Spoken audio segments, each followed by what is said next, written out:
There we go. We are now recording. Okay, great. Well, thanks, Leslie, and I very much appreciate the collaboration with Leslie and VCGI that allows us to offer these webinars. If you look on the bottom of the first slide, I assume that people are seeing my screen now? Actually, I am not yet. Oh.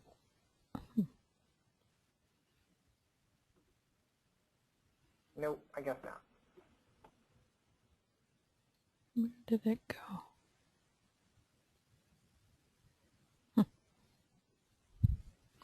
I am going to ask everybody else to go ahead and raise your hand again if you are seeing Shane's screen. No, I don't think so. No, okay. I just want to make sure I'm not confused. Why am I not though?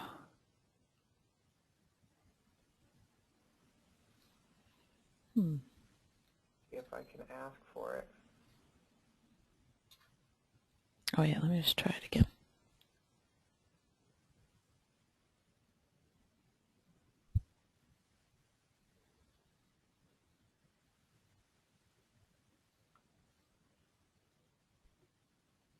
How about if I make you the presenter? Maybe that's the problem. There we go. There we go. There you go. Okay. Sorry about that, everybody. After doing this so many times. There we go. I know. And just a few of the groups involved. I work a lot with the State Clearinghouse for New Hampshire, which is New Hampshire Granite, the counterpart to VCGI in our state. Also, some of my efforts are supported by the New Hampshire Space Grant Consortium. I work for UNH Cooperative Extension, and you'll hear a little bit more about some of the geospatial outreach collaboration that happens through MapAssist. And then finally, at the very right here, part of the whole reason that I'm doing this is through a collaborative group of folks in New Hampshire called the New Hampshire Education GIS Partnership that have been working to try to help teachers to use GIS in the classroom. So the point of this webinar is to really focus on some of the new exciting things that are happening with Esri's product, ArcGIS Online, and also, which is more and more available and available for free through the ConnectEd effort, which is led by the White House. But before we get started, I just want to say that there are plenty of ways that you can use GIS in the classroom. We teach a variety of software. I know folks in Vermont, also through MapAssist, have a whole range of software packages that we use. Some of them are desktop software. Some are Esri, some are others, some are open source. And also there are lots of other ways to do online mapping. Some people may have used Google Maps, there's Mango Maps, the list goes on and on. So there are lots of other options, but one of the things that we've found as a group, and I think I have found especially over the course of this summer, is that ArcGIS Online, which is Esri's online mapping platform, is extremely powerful and can do a whole bunch of different things which just a few years ago, actually just a few months ago, weren't really possible with online software. And one of the benefits, of course, of online software is that you don't have to install it on computers, and it doesn't matter what the operating system is. And I know for some people, internet access is a problem. The speed of internet access, that's going to affect, of course, all online mapping that you do. But in most schools that have online access, probably the bigger problem is dealing with installing and configuring and updating computers, worrying about different operating systems. And the beauty of an online platform, of course, is that that all fades away. You don't have to worry about that.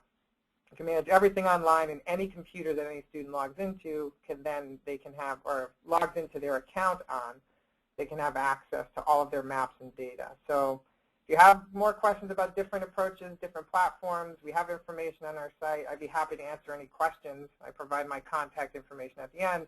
But the focus of the webinar today is going to be about this ConnectEd, Esri, and what ArcGIS Online can offer K through 12 classrooms. Now, that being said, almost everything that I'm talking about, of course, would apply to any teaching setting or even any setting where you'd want to use online mapping. So while this does have a K through 12 focus, the vast majority of what we'll talk about will apply to anybody who's interested in making maps, sharing data, and working with mobile devices online. So my presentation only has 2 slides. That's the first one. The rest of it is going to be looking at a variety of websites. So I'll slide it over. The first thing to chat about very, very briefly is just what is ConnectEd. And ConnectEd is an initiative led by the federal government, the White House, to try to provide knowledge, skills, jobs for jobs of the future. Try to get students to the point where they're able to be prepared for technological skills, knowledge, and information when they enter the workplace.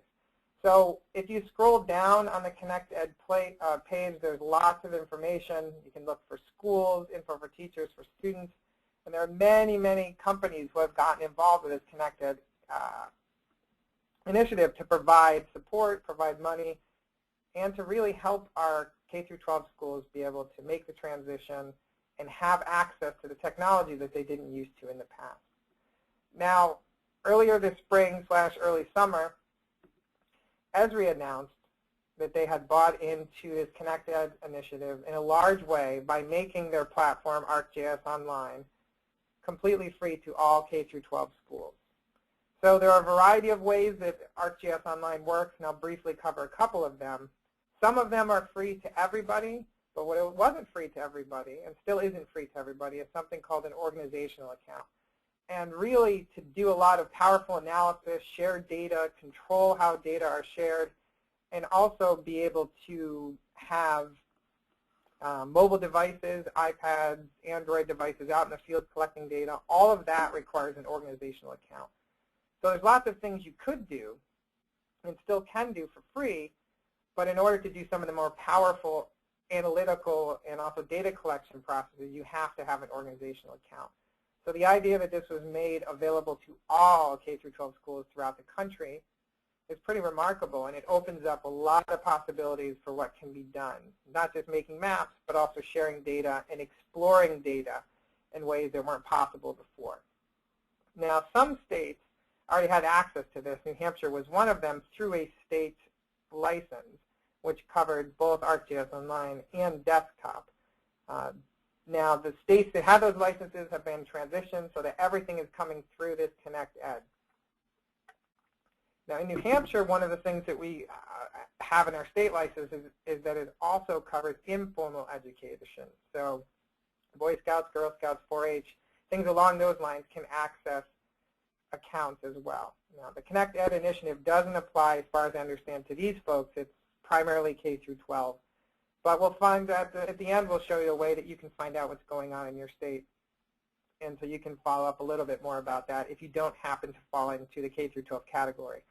Also, if you're in higher education, it depends on your site license situation, or if you have a lab pack, whatever it is, find the person who's at your institution who knows what the site license situation is. And you may or may not have ArcGIS Online, an organizational account associated with that. So what is ArcGIS Online, and why is it cool? Why is it exciting? Well, one of the reasons I think that ArcGIS Online is interesting is that it's the most GIS-focused online mapping platform that exists.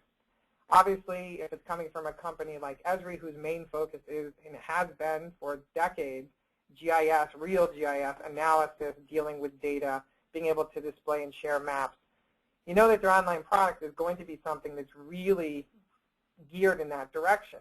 I mean, there's lots of ways to make maps, but how do you make maps in a way that you can share and you can find useful information in them? And also, using something like ArcGIS Online, you can access a whole bunch of other data that other people have up. So many mapping platforms that are online have a certain set of data that you can use, maybe a couple different background maps, and then all the rest of the data you have to provide.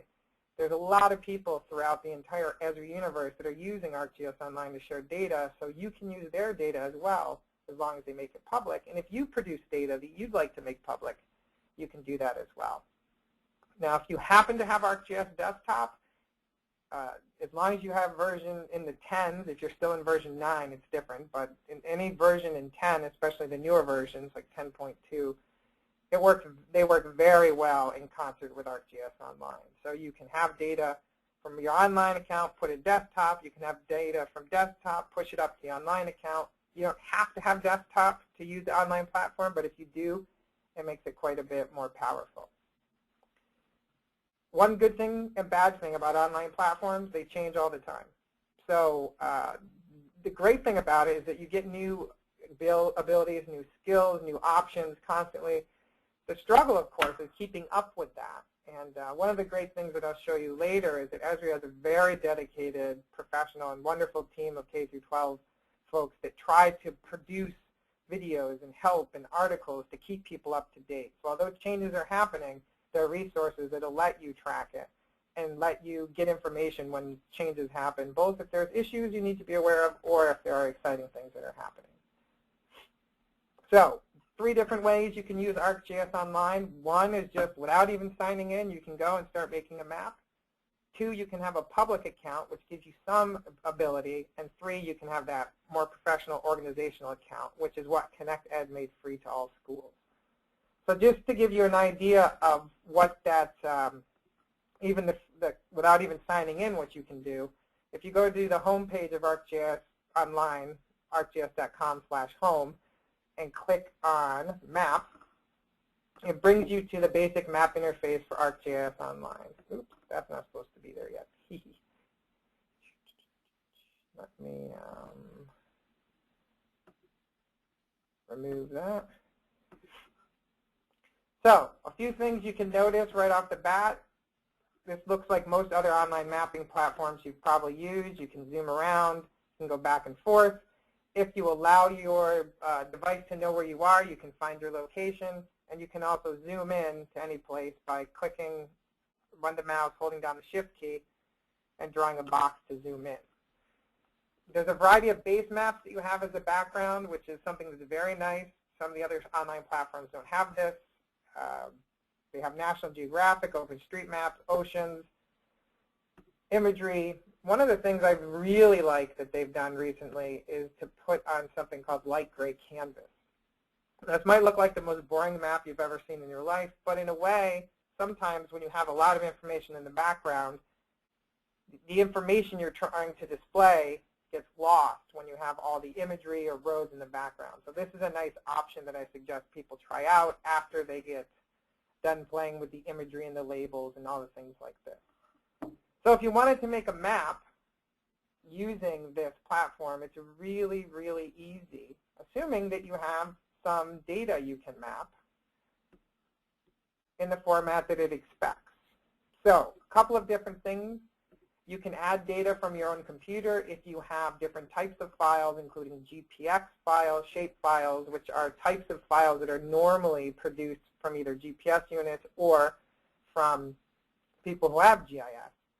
But you don't even really need that to make a map. All you need is something that looks like this, which is simply a list, sort of a mini database. This is just Excel saved as a CSV file that has information. It does have to be formatted correctly in that you have a column header name that does not have any spaces or funky characters or anything strange, that you only have one row at the top with the name, and that somewhere you have latitude and longitude information.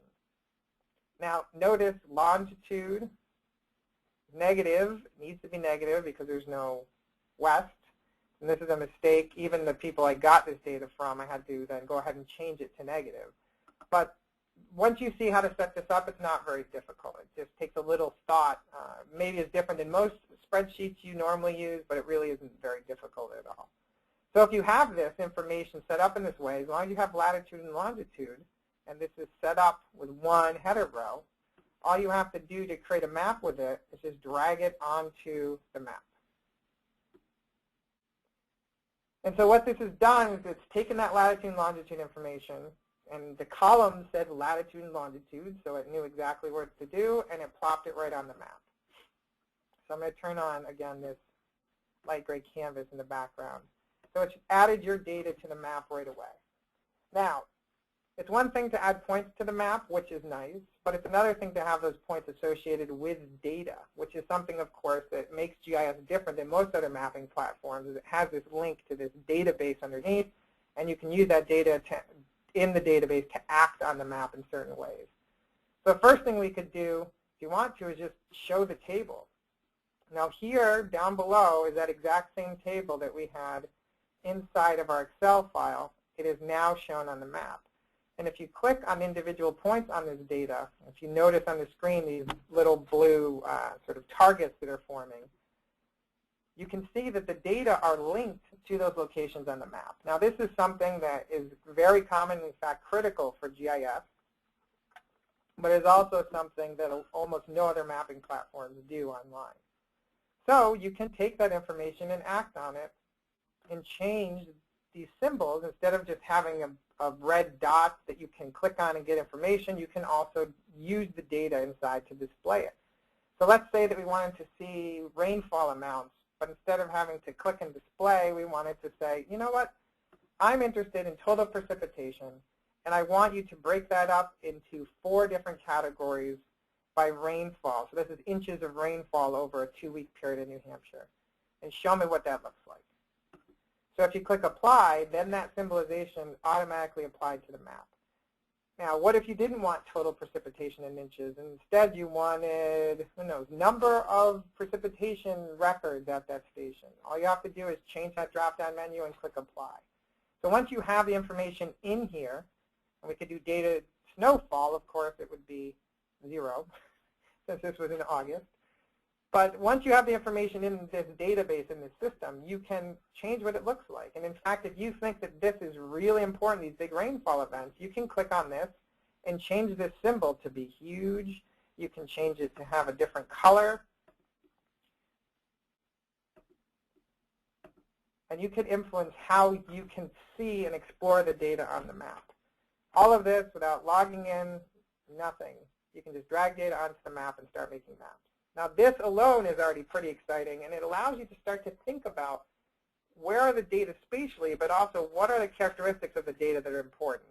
The one I happened to choose was rainfall, but it could be anything you could possibly imagine could be shown in a map as long as it had location information. It could be street address, but latitude and longitude is much easier. Now, street address won't work on the free version. You would have to, or in this version, you'd have to have that organizational account for that to work. But a lot of times people are collecting data. They have it written down. They have it in spreadsheets, latitude and longitude, and that's enough to put it on the map. So it's even cooler than being able to do GIS online with very little overhead or worry, where you can see the data table. You have the ability to control what it looks like on the map. You have the ability to have different background data layers. Is then being able to save this and share it with other people and make cool versions of this map. So in order to save it, you do need to have an account. And to do some of the more advanced things, you need to have an account. So I'm going to go ahead and sign in.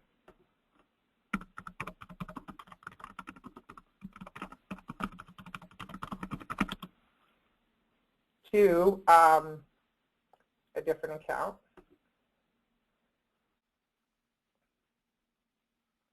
And create that same map again. So just come over here, drag it in, and have it show up on the map. And change those symbols to be the same thing, different size, by total precipitation. Now let's click Apply. And I'll go back to my favorite light gray canvas. So the difference between having an account and not having an account, you might have noticed a couple of things already. There's different buttons up here. So it allows you to share, which is something that's very important that I'll talk about in a moment. And also, when you click on this little drop-down menu, there are new capabilities that are here, which are not here when you don't have an account. So I'm inside of what we call the organizational account. That's what ConnectEd is about. That's what it is that any school can get for free. So what if I wanted to share this with other people? Well, first I need to save it. Let's say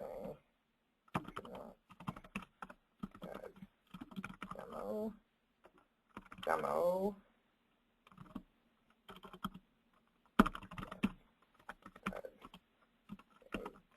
You have to have tags and some summary.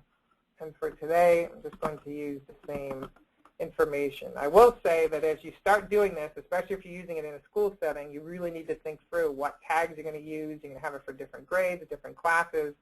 But for today, I'm just saving it so I can show you the next step. So if I wanted to share this map with other people, all I would have to do is click on the Share button. There's a whole bunch of different ideas or ways that you can do this. One, you can make it public. Everybody can see it. But more importantly, thinking about it in a school setting, inside of these accounts you can get from ConnectEd, you can make it available only to different groups. So if you had a different classroom or a different teacher or a different grade, you could give people access, and only certain people access to that information. So for today, I'm just going to make it public so everyone can see it. You can see a couple of things here. One, you can tweet it or send it on Facebook. Two, you have a short link that will bring people right to this map. So if they weren't logged in, they would still see the map. Let me go ahead and show you this. So this isn't a page that I'm not logged into. I can see that same exact map, so you could send anybody to this map. Another thing, though, I think stands, and again, you can embed it in a website. If you have a website you have control over, you can get information into, you have a variety of ways that you can embed different sizes, different attributes. You can show zoom control or not, home button or not. But to me, really the cool thing and one of the things that sets ArcGIS Online apart is the ability to make a web application. So everybody probably knows now in the GIS world, or if you're new to it, just let me fill you in, that if you have skills as a web programmer and being able to design cool, slick, interactive maps, it's extremely valuable. And it used to be, just not even that long ago, that really this sort of map was the best map that you could make if you didn't have any additional programming skills. Now, through ArcGIS Online, they have all of these different web apps that they've made available, which allows you with just no coding knowledge at all. And if you have coding knowledge, you can grab these and do more, but with no coding knowledge at all, to make a web application just by clicking on this button. So there's basic viewers, classic viewers, you have, and this is one of those pages that as you come back over time, there's more and more of these that appear. You have the ability to make a very slick-looking map that has additional functionality without knowing any programming at all. So let me just do the most basic one here for the basic viewer. Another trick is instead of publishing and going through all that, all you have to do is click on preview to see what it would look like. So this is a version of the web of the map I just created. So let me refresh your memory. This is what it looks like that I just created that lets me, hold on 1 second, that lets me have a very different experience. So I can have the potential of different tools, turning on and off layers, looking at different base maps, but in this sort of environment where I don't have to know anything about ArcGIS Online at all to have created this. So in a way, it looks a little more slick, maybe works in a little different way. Another thing that's great about this is if you're a teacher and you want to create a map for kids to explore, having them go through ArcGIS Online is interesting, it's good, and in ways it lets them control more. But especially if you're just trying to get started and or you have kids that you don't want necessarily to be able to explore and change the map to a great extent, you can create one of these web maps. And then you can just send them the link to the map. Anybody could look at this, interact with it, but they don't have to necessarily know anything about ArcGIS Online or even know that ArcGIS Online is what's driving this. So that was a relatively basic one, but there's different things you can do for editing.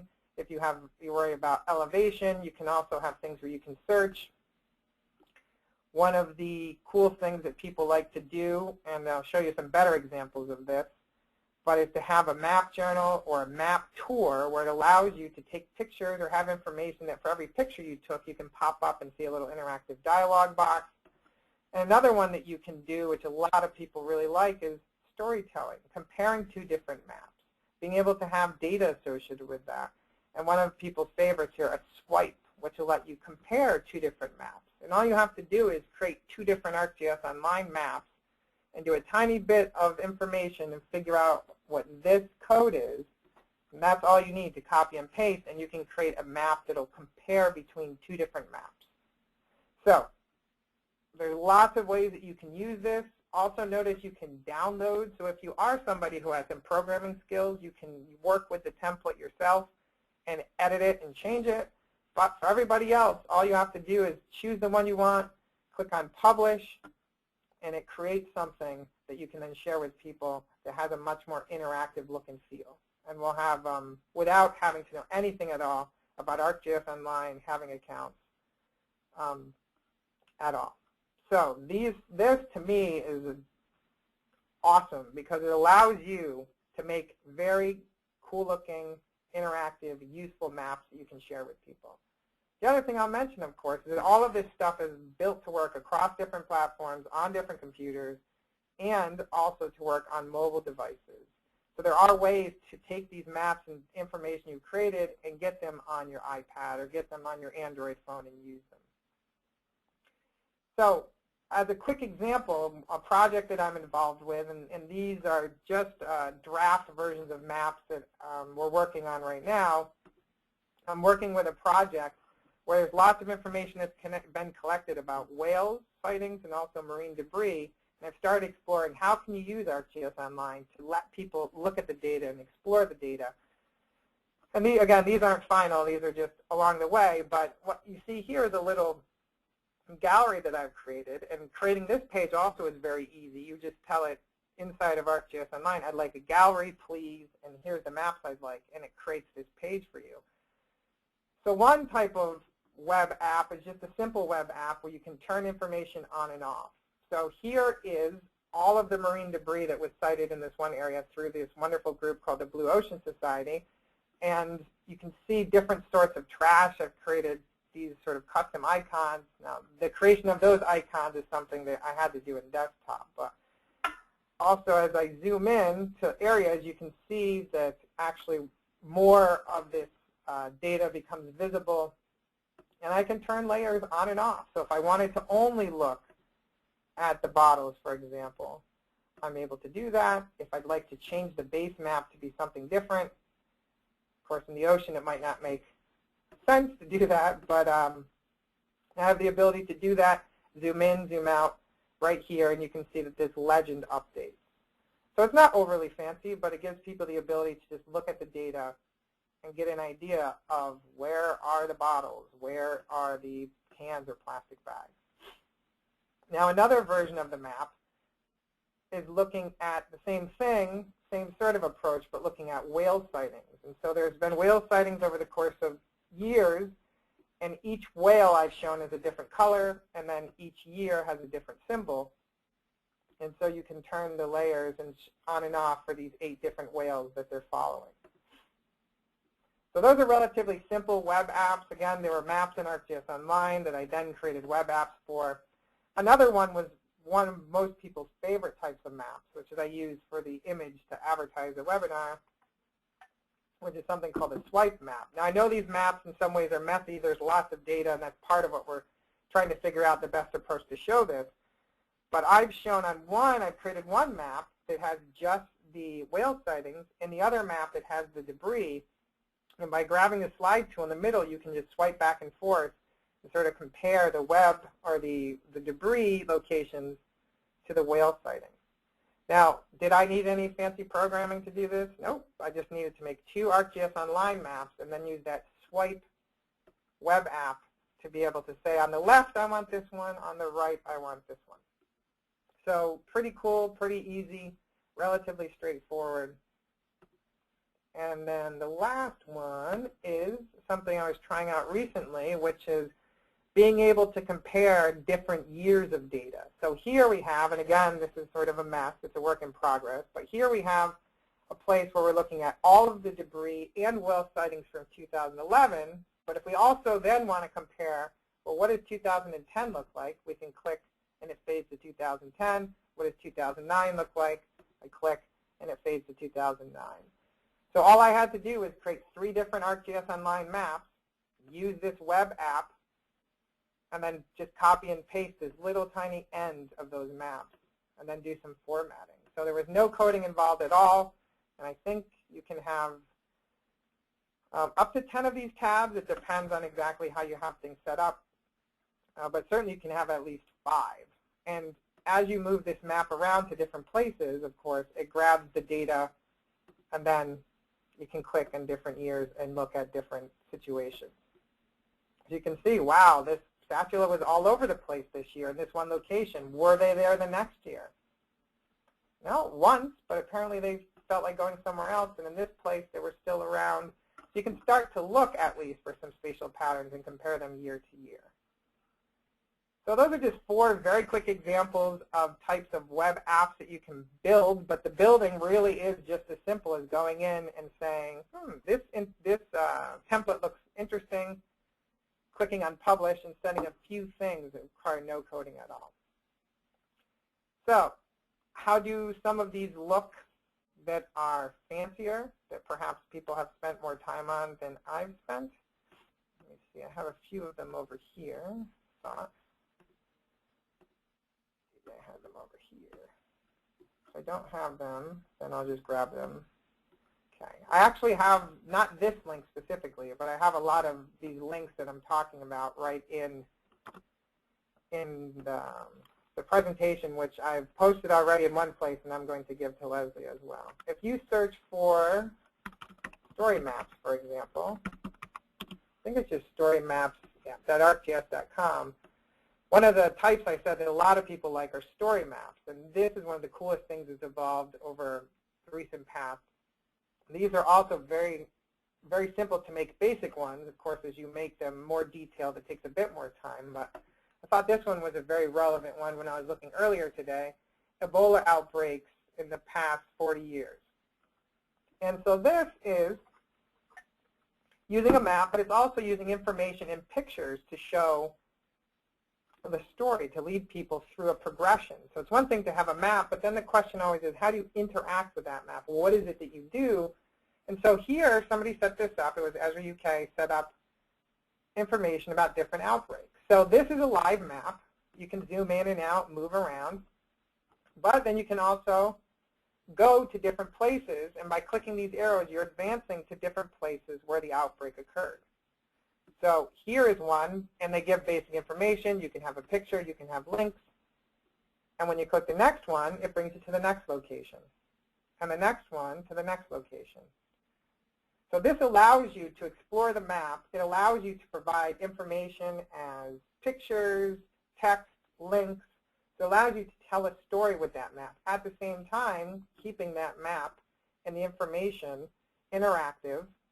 And all you have to do is create the map in ArcGIS Online and create a story map and provide some pictures and different information. Now, there are ways to make story maps where you just take pictures from your smartphone, drag them over to something like Flickr, and just connect your story map, and it'll even read the georeferencing information from your pictures and grab them and put them on the map. So there's lots of different ways that story maps can work.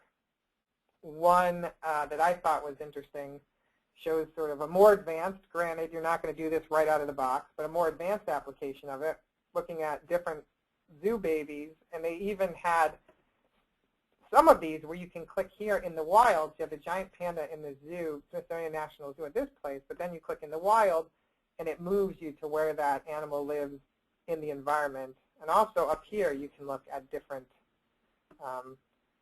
animals through this dialogue. So again, this is one that requires more advanced coding, but the basic idea is the same. You're creating a story map using either information you have, pictures, and just a little bit of knowledge of how to use ArcGIS Online. The 2 other things I think that are really interesting is, number one, you can have something called a presentation. I'll also take one more second.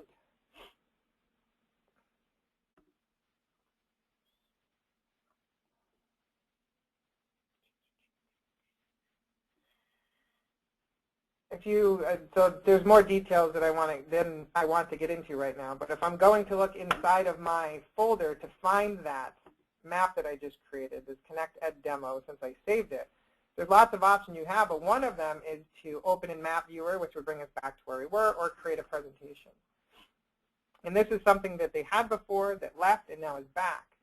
So if you wanted to tell a story interactively, have something running, or even giving a real presentation, you can go ahead and create slides that you can show people different features of your map. So let me zoom into here.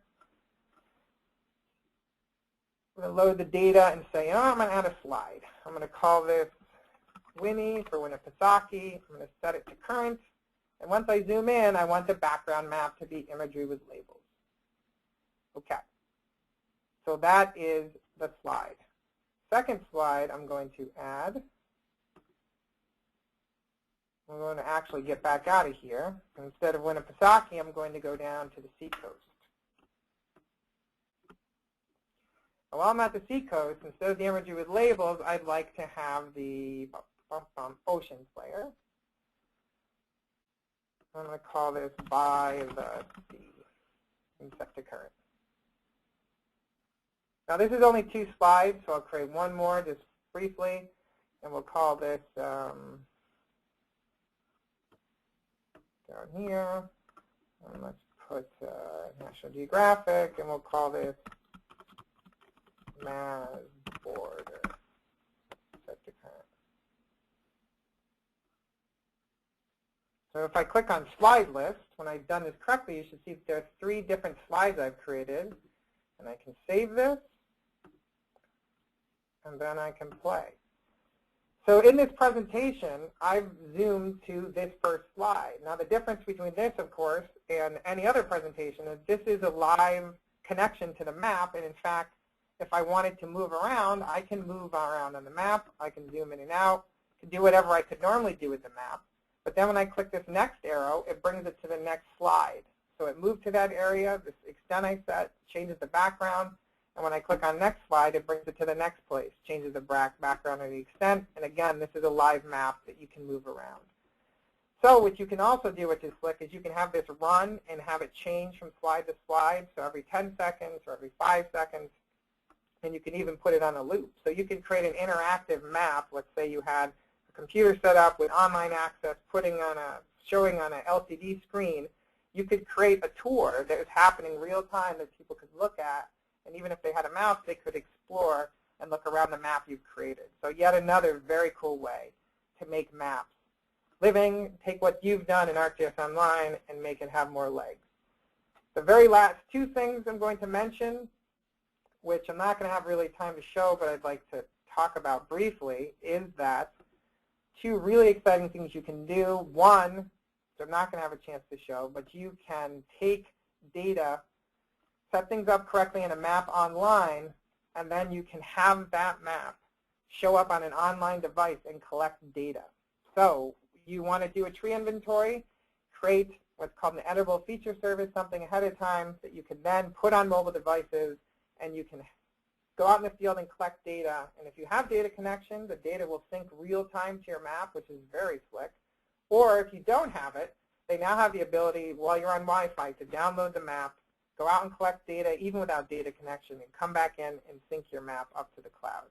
That is something, the ability to do it offline just happened a few months ago, and I know we've used it a lot over the course of this past summer, showing teachers how to do this in the classroom. We have 15 iPads, but we don't have data plans for them, and this has made the ability to have something that people can go out, collect in the field, and have it show up on the map possible for us.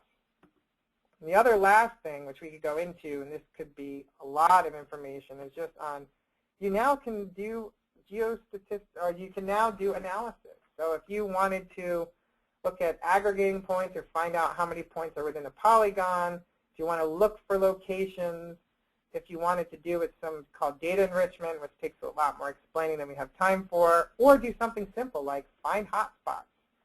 Not so simple, but in a way, this is how you take data and start to make sense out of it. Couldn't do this a few months ago in ArcGIS Online. You can create buffers, look at drive time areas, and you can also do some managing. And if you're a GIS desktop user, a lot of these things look very familiar to you. So here are some of the analytical tools of GIS, which are now online available for people to use. Now these things, you have to have that organizational account. Collecting data on mobile devices, you have to have that organizational account. The sharing, creating presentations, making web apps, all of that you could do even with the public account, which anybody can get for free. But the other thing that's very important for teaching is once you have that organizational account through ConnectEd, you can control who sees what. So you can create groups and you can limit access. With the public account, you can't do that either. Nobody sees your stuff, or everybody sees it. And I think for a classroom situation in a school, you need to have that organizational account because that allows you to say only the 7th grade students will see this. Nobody else is going to see this, or only this teacher, or only this class. So There's a lot of very powerful things you can do with ArcGIS Online. It's relatively simple. Once you start digging in, there's, obviously with great power comes great responsibility, and there's lots of things you have to think about. But the time is now for really having GIS in the classroom. If desktop was a problem, if too many complications with computer specs or installation was a problem, if price was a problem, all of those things are out the window now. You can still use desktop. You can still do a lot of other things, but this online platform is so powerful. It's free, and now it's available to K through 12, and it allows you to do more and more GIS type stuff all the time. That is remarkable, and I think teachers should be very, very excited about this. One of the last things that I'll say is that in order to start to use this, you need help. Everybody needs help. I needed help. Even though I've taught GIS for 13 years, I still needed help getting my head around it. And there are a lot of different places that you can get help. And again, I have all of these links in the document that I've already posted and will give to Leslie. But Esri has a great ed community. There's lots of cool things. There's lesson plans. There's nice videos where when features change, a lot of times they will put something together and put it up there. We're not going to talk about this specifically, but there's also the idea of trying to find GIS professionals in your community that will help you, that are willing to help you with some of their technical skills. If you have time in June and you're a teacher, either K through 12 or higher education, there's a wonderful institute that Esri holds called Teachers Teaching Teachers GIS. I was lucky enough to go this past year. There's been a bunch of people in New Hampshire have gone as well. It's 1 week at Esri headquarters where they try to show you all of the cool new stuff, get you motivated, and also give you resources that you can use to bring back to your classroom. If you want to know, well, who in my town or who in my state is doing this, Esri has a great story map that they've created that looks at GIS and K through 12 education. You see there's geomentors down here you can look for. You can also look for, put your flag out there saying, hey, I need some help. And this is a place to start. Go to this map, go to schools with ArcGIS Online organizations via ConnectEd, and look and see, is there anybody around me? Is there somebody in my town? Or does my school already have it? Sometimes even knowing who to ask is difficult. And the other things I would suggest in this map is if you click on number 4, participant staff at Esri T3G, this is a place that if you're looking to learn more, these are folks who have been to T3G. They're in the loop as much as Esri can make them in the loop, and they know how to connect, and they have a very good idea of what's going on. Do they know everything? No. Nobody ever knows everything. But these are very good resources for you. Find out. There probably is somebody in your state. One of the other things I'm involved with is this national cooperative extension effort to stitch together people who are doing geospatial technology outreach. And we're open to having anybody participate who may be interested. If you're interested in talking about GIS, geospatial technologies, and you're thinking from a teaching perspective, feel free to find out more. These links are in the document. This is our front page. This is a little bit about us and what we do. And there's a lot of different webinars that we try to offer, or if other people are offering them and we know about them, we try to post them here. So you can see this one is listed here. There's a bunch of other ones, mobile mapping, some online mappers here, looking at some of the open source software, looking at Python. So all of these are available for free, just like this one.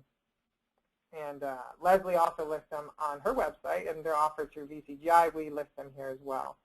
And just to show you the listing, in case some of you may have seen this, but if you go down to the bottom, and I'm going to send this document to Leslie, this events materials links used during webinar is where things are shown, all the links that I've discussed. In New Hampshire, we have a group. If you're in New Hampshire or near New Hampshire Educational GIS Partnership, you can see the list of people who have been involved. A lot of these people on the top here and some on throughout have gone to T3G. We try very hard to develop and offer trainings for teachers.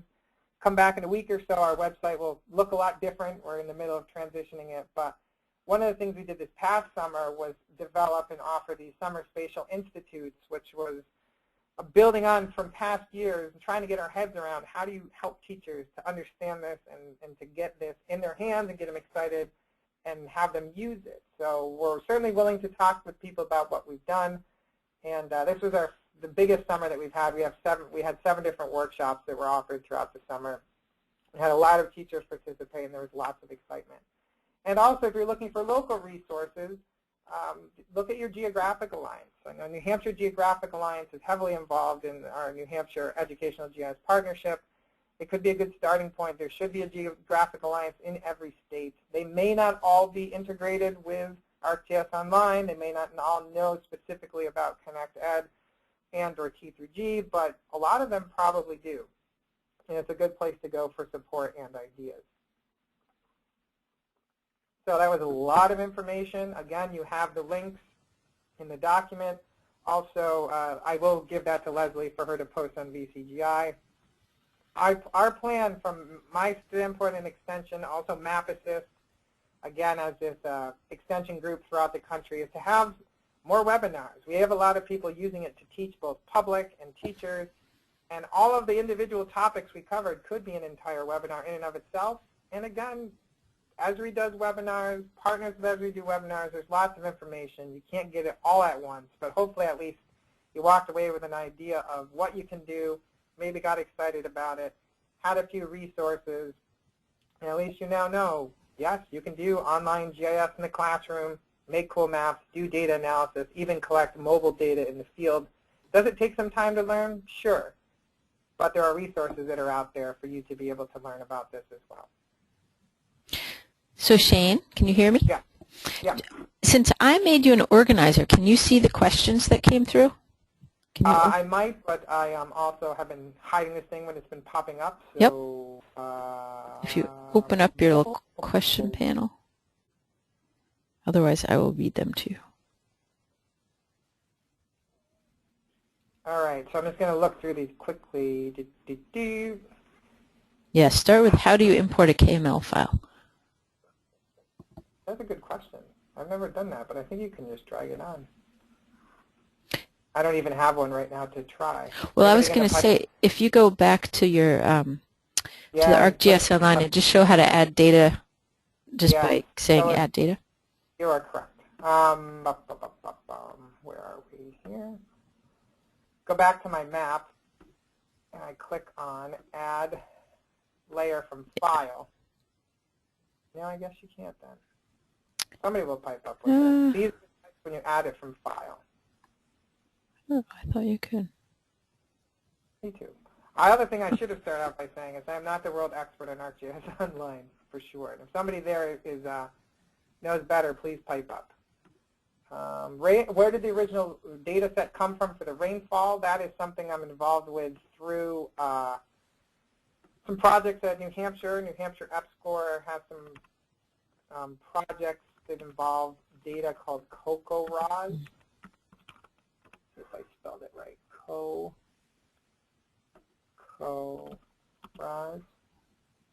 So I went to this website and grabbed it. One of the things I failed to show you as well is that if you're in ArcGIS Online, you can click Add and search for layers, and you can search for layers in ArcGIS Online. So it could very well be that there's rainfall data that are out there. There's a whole bunch of different types of things when you search for data that you can find. Total annual precipitation. Let's click Add and see what happens. Of course, your mileage may vary depending on what it is that who's providing it. So it's part of the reality of having data online. Canada's climate from Esri and Canada. U.S. mean rainfall from Esri. So there's maybe not quite as helpful as the other one that we had, but it shows different mean rainfall amounts, and you can edit that probably as well. But again, that would go down the rabbit hole, so go back. But CocoRAS is the one, CocoRAHS. It's a national network of volunteer monitors of rainfall. All right, let's go back to here.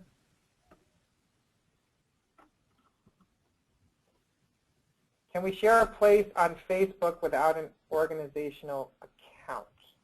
Yeah, you can.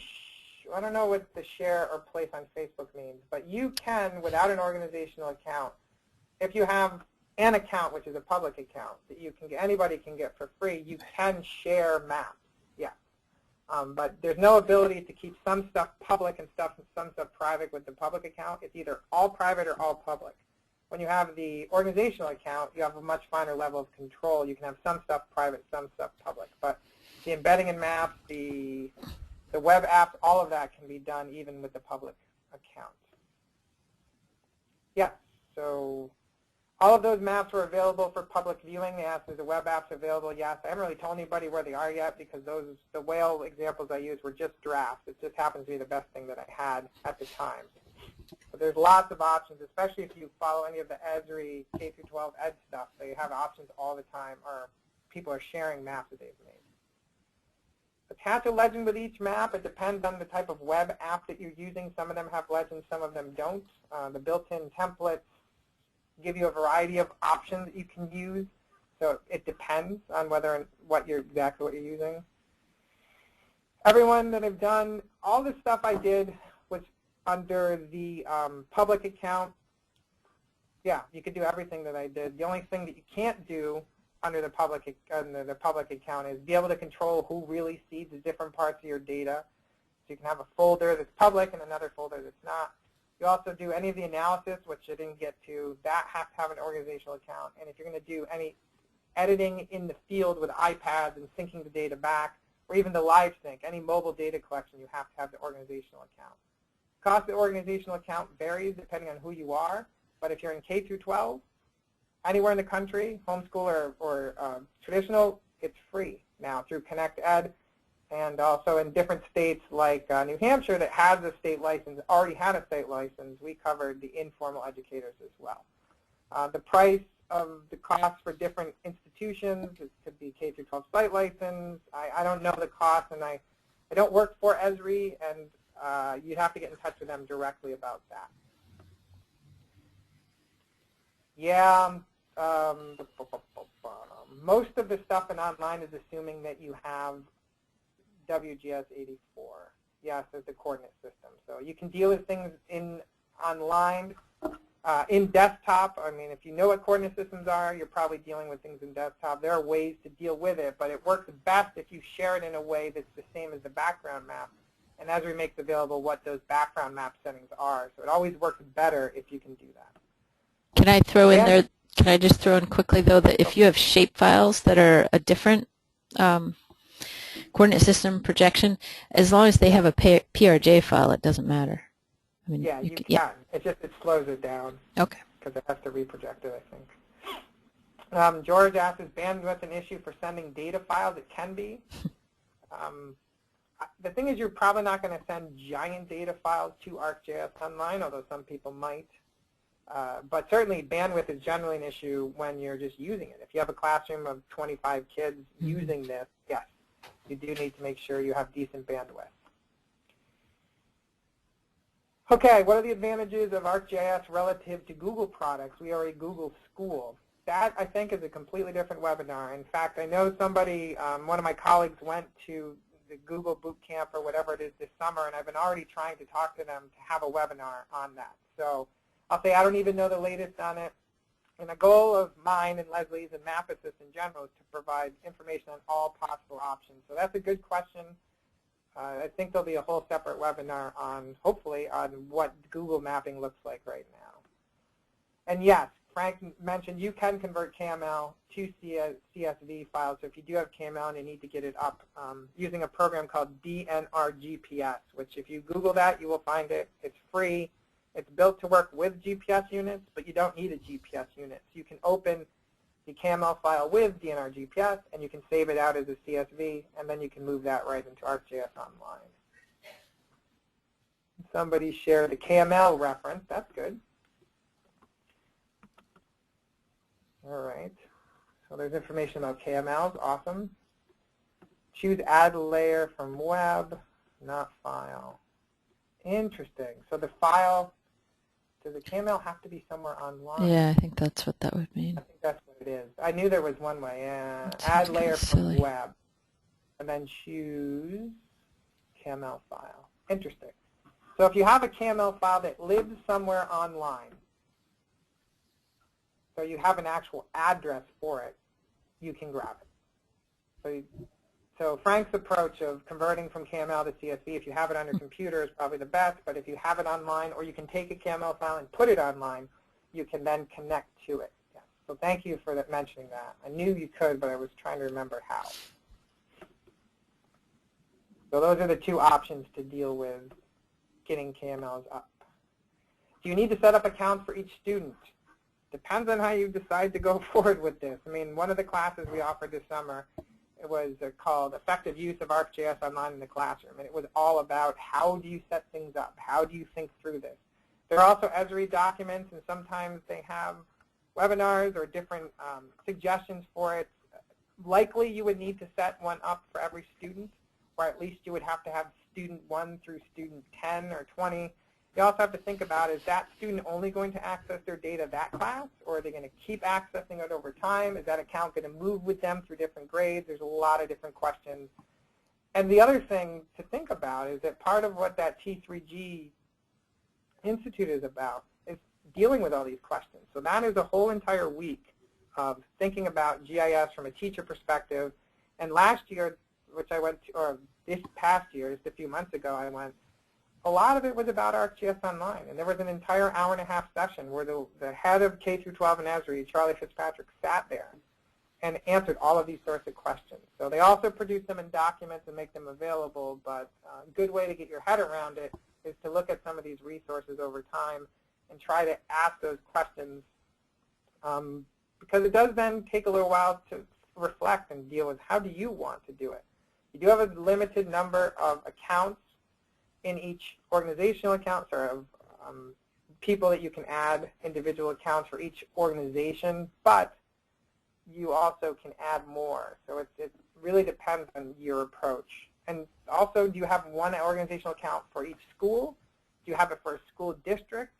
There's a lot of thought that needs to go into that. So keep asking questions, and also, there may not be a right answer, but there are a variety of answers and things for you to think about. And then one you got here, when I search for layers, often the layers are not available. What is happening in the wonderful world of Web 2.0 where people can stick things up there? Sometimes when you search for layers and you look on ArcGIS Online, like for example, I searched for rainfall. Here's a whole bunch. Notice a whole bunch of different people added them. So Ag Canada, Esri. If you want to find out more about these, you can just click here and it pops open a little bubble.